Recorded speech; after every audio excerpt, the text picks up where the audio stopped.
Hello, my dear students of class 12th. Welcome to the poetry class. Today I am here with your poem number 4, A Thing of Beauty by John Keats. John Keats. तो बच्चों हमेशा हम ये बात कहते हैं, remember the name of the poem a thing of beauty and name of the poet John Keats. ये हैं जॉन कीट्स. और जॉन कीट्स के बारे में इस पोएम में याद करने के लिए खास बात ये है, फर्स्ट ऑफ ऑल तो उनकी आइडेंटिटी आपको पता he was a British romantic poet, है ना.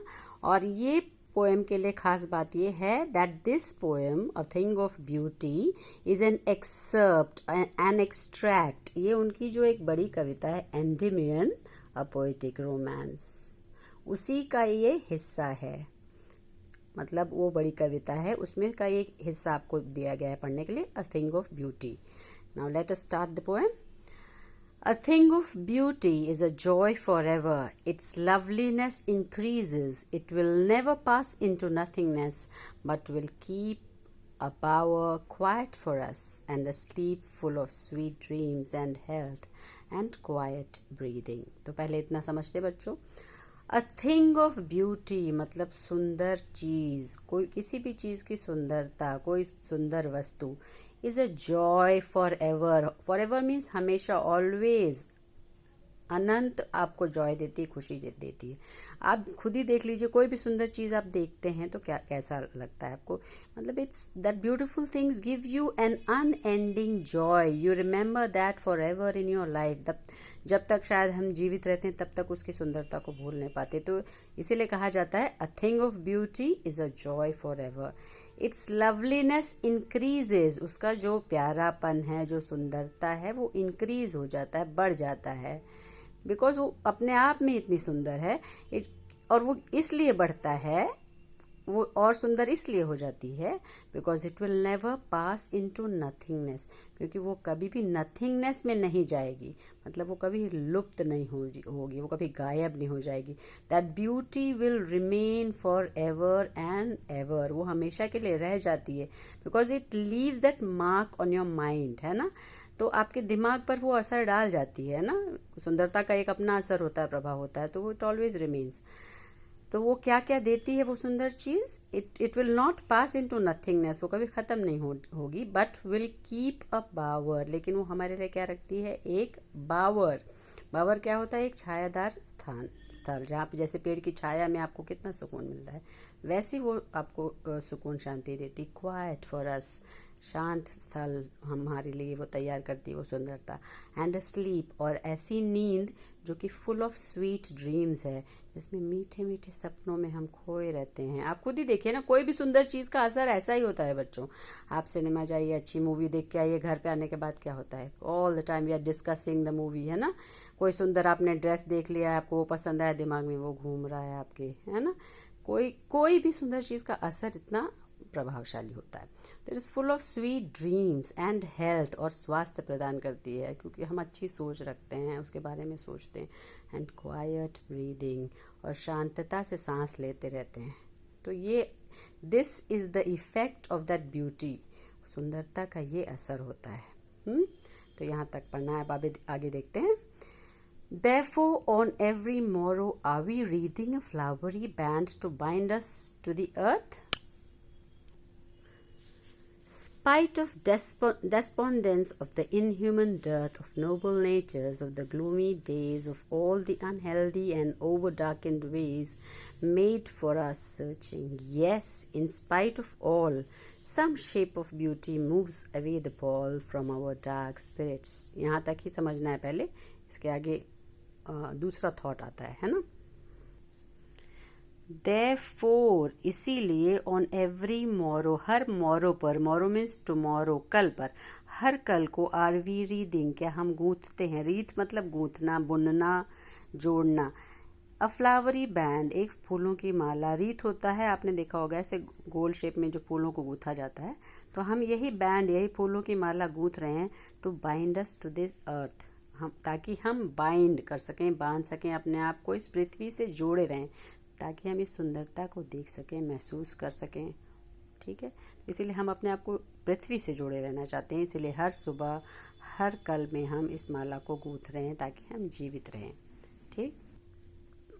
अब देखिए यहाँ थोड़ा सा हल्की डिफिकल्टी है बच्चों, लेकिन परेशानी बिल्कुल नहीं होगी। देखिए समझिए, spite of despondence of the inhuman dearth of noble natures of the gloomy days of all the unhealthy and over darkened ways made for our searching। पहले ये देखिए, spite of मतलब in spite of मतलब बावजूद, despondence मतलब sadness, उदासी, निराशा।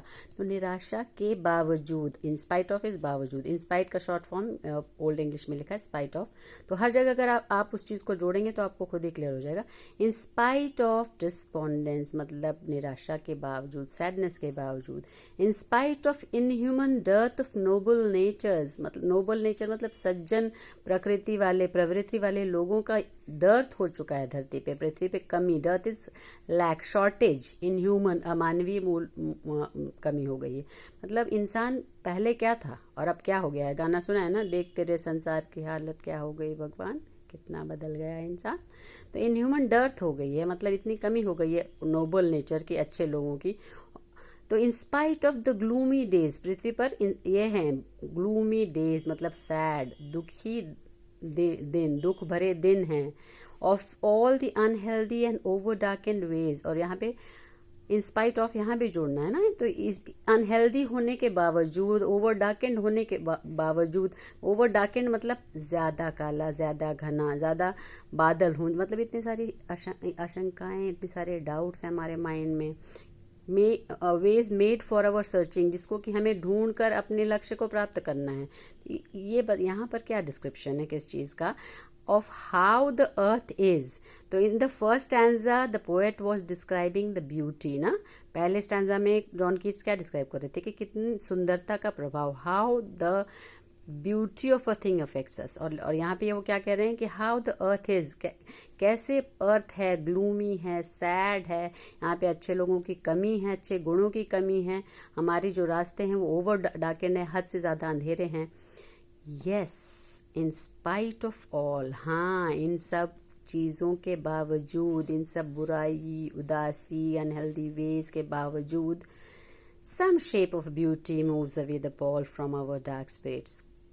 किसी प्रकार की, कोई प्रकार की सुंदर आकृति, सुंदरता, moves away the pall. Pall क्या है, पॉल माने निराशा, उदासी जो होती है वो।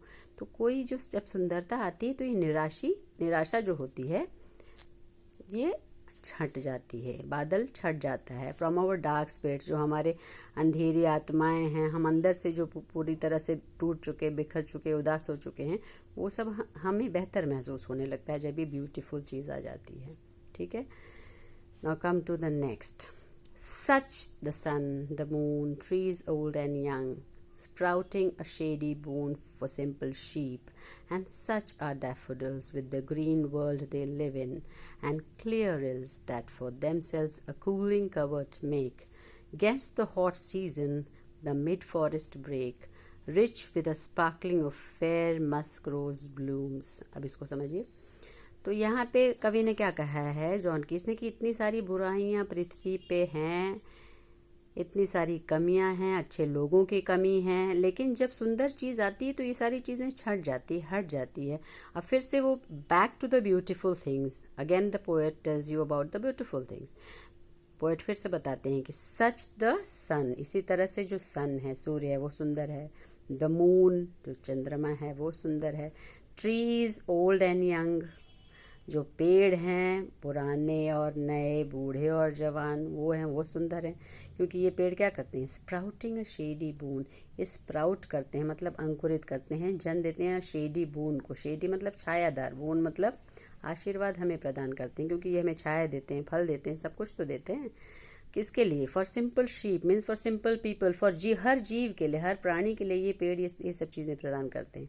तो यहाँ पे क्या है, it's a beautiful description of nature, मतलब प्रकृति का बहुत सुंदर वर्णन है यहाँ पे। एंड सच आर डैफोडिल्स, और डैफोडिल्स यहाँ फूल है, कुमुदनी के फूल। तो इसी तरह से सुंदर फूल होते हैं वो, जो कहाँ रहते हैं, with the green world they live in, वो एक हरियाली दुनिया में रहते हैं। उनकी दुनिया तो हरी भरी होती है ना, क्योंकि पेड़ों के इर्द गिर्द रहते हैं। एंड क्लियर रिल्स, और वहाँ पे क्लियर माने साफ सुथरी रिल्स भी होती हैं। अब ये फोटो की रील नहीं है बच्चों, it is reel means small reverse, छोटी छोटी नदियां होती हैं जो, वो दैट फॉर देमसेल्व्स, वो अपने लिए स्वयं अ कूलिंग कवर्ट बना देती हैं, ठंडा करने वाला कवर्ट। कवर्ट क्या होता है? अपने लिए वो एक ऐसा स्थल तैयार करती हैं जहाँ पे वो उनको ठंडक प्रदान करती हैं। अगेंस्ट को देखो गेंस लिखा है, मतलब इसके विरोध में। हॉट सीजन, गर्मी की जो ऋतु है, उसके विरोध में वो अपने लिए एक ठंडा स्थान बनाती हैं। द मिड फॉरेस्ट ब्रेक, और मिड फॉरेस्ट ब्रेक होता है, फर्न एक पौधा होता है जो शो प्लांट भी कहलाता है। तो ये भी सुंदरता के का ही प्रतीक है। ये भी ये भी सुंदर चीज आपको खुशी देती है। Rich with a sprinkling of fair musk rose blooms, और वो जो मिड फॉरेस्ट है, जंगल का मध्य जो है, उसमें जो फर्न्स हैं वो फर्न के पौधे हैं, और वो इतना रिच है किससे? Sprinkling of fair musk rose blooms की। वहां पर स्प्रिंकल मतलब बिखेरना, क्योंकि वहां पे पूरे बिखरे हुए हैं क्या? मस्क रोज ब्लूम्स, रोज मतलब आपको पता ही है गुलाब, ब्लूम उसकी कलियां हर जगह, फेयर सुंदर, मस्क मतलब कस्तूरी, अपनी खुशबू से पूरे वातावरण को बहुत सुंदर बना देता है, बहुत अच्छा महसूस होने लगता है। So this is the description of the beauty of nature. ठीक है, अब आगे देखते हैं, आगे वो क्या कहते हैं।